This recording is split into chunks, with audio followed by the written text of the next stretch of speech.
Assalamualaikum warahmatullahi wabarakatuh. Halo teman-teman, jumpa lagi di channel Belajar Finance. Apa kabar teman-teman semua? Mudah-mudahan sehat-sehat ya. Selamat malam buat teman-teman yang nonton videonya malam ini juga ya. Karena saya buat video ini malam hari Kamis tanggal 13 Juli 2023 ya. Nah, di video kali ini saya mau sharing apa yang saya anggap menarik ya akhir-akhir ini, yaitu sektor asuransi teman-teman, saham di sektor asuransi. Kenapa menarik? Karena kalau saya sendiri melihat, eee, di sejak 2022 ya, sejak 2022 kemudian memasuki 2023 sampai dengan akhir semester 1 kemarin, beberapa sektor sudah mengalami kenaikan atau pertumbuhan ya, secara nasional, dan otomatis pertumbuhan sektor-sektor tersebut juga akan mengerek juga atau meningkatkan kinerja dari sektor asuransi.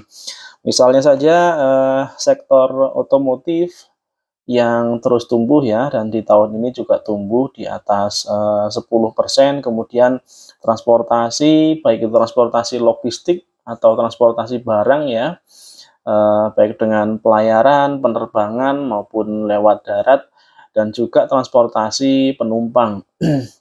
Kemudian sektor yang saat ini sedang mulai bergerak naik, yaitu sektor properti dengan kestabilan suku bunga yang saat ini masih relatif stabil ya, tidak ada lonjakan kenaikan suku bunga. Nah, dari 3 sektor yang sudah tumbuh ini, yang otomotif dan transportasi sudah meningkat teman-teman ya, dan properti yang sepertinya akan segera menyusul kenaikan atau pertumbuhannya. Eee, atau secara nasional ya, perekonomian nasional kita tumbuh, walaupun secara persentase kalau pertumbuhan ekonomi nasional mungkin hanya kisaran 5% ya. Namun secara sektoral, sektor-sektor tertentu tumbuhnya jauh di atas itu ya. Ada yang di atas 10%, 15%, dan seterusnya.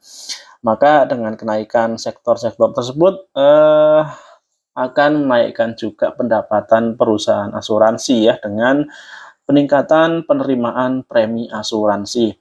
Langsung saja teman-teman, saya sudah siapkan ada 4 emiten ya, 4 perusahaan atau 4 saham di bidang asuransi.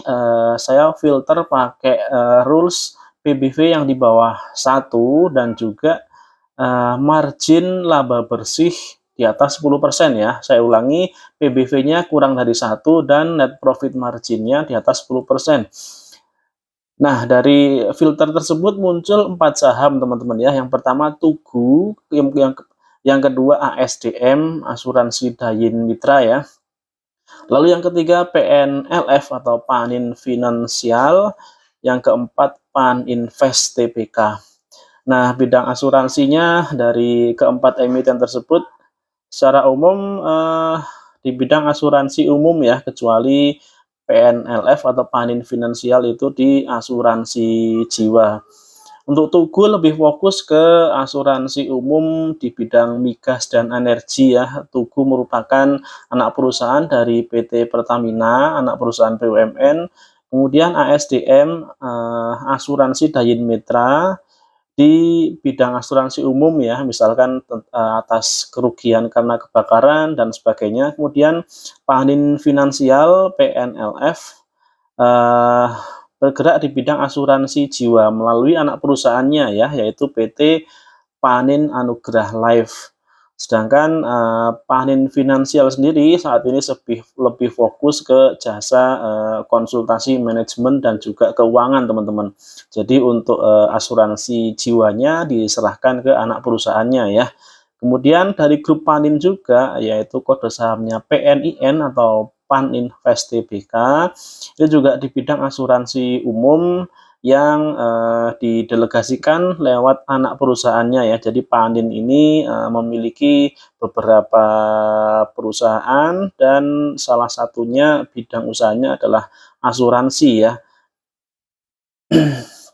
Sedangkan untuk Paninvest sendiri lebih ke manajemen investasi teman-teman, dan juga sekuritas ya.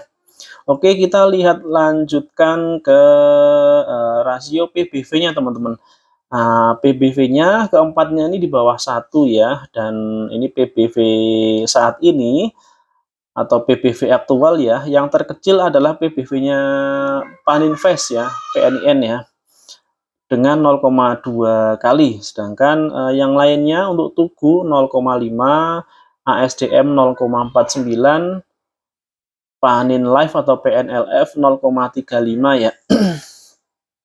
Kemudian dari net profit margin, keempatnya ini di atas 10% seperti rules yang tadi saya sebutkan ya.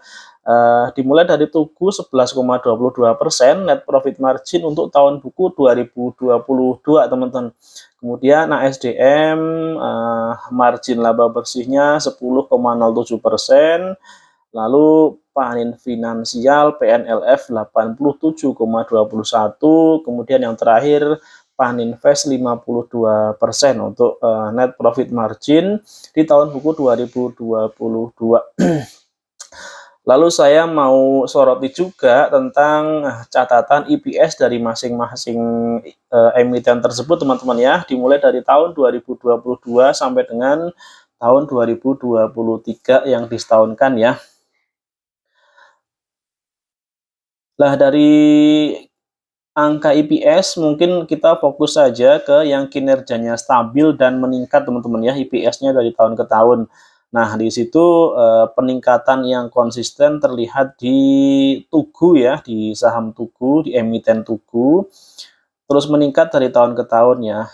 Sedangkan yang lainnya untuk ASDM justru ada penurunan untuk EPS-nya dari tahun ke tahunnya terus turun ya. Kemudian PNLF ini fluktuatif teman-teman, ada kalanya dia naik dan kemudian turun seperti itu ya. Dan demikian juga dengan PNIN ya, sama ini untuk PNLF dan PNIN sama.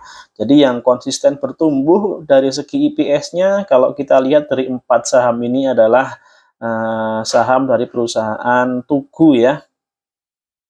Nah, kemudian satu kolom terakhir saya tambahkan tentang yield dividennya dan juga payout rasionya.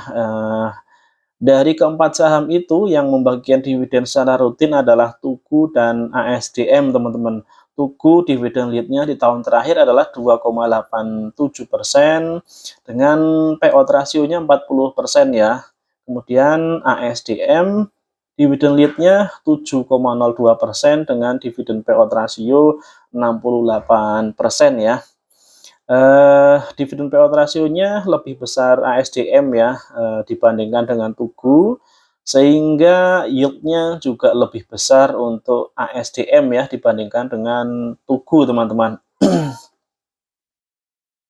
Namun kalau dari pertumbuhan kinerja dari tabel ini kita bisa simpulkan yang paling bagus adalah Tugu ya, sedangkan ASDM dengan IPS yang terus turun, namun yang menarik adalah dividennya besar ya. Mungkin ASDM ini sudah tidak begitu memiliki banyak target ekspansi ya, sehingga laba mereka banyak digunakan untuk dividen ya, banyak dibagikan untuk dividen. Terbukti dari payout rasio yang mencapai 68% rata-rata payout rasio tiap tahunnya. Oke, selanjutnya kita lihat pergerakan harganya. Untuk yang pertama Tugu, kita lihat saat ini dalam tren kenaikan ya. Ini grafik dalam rentang pergerakan harga mingguan teman-teman ya.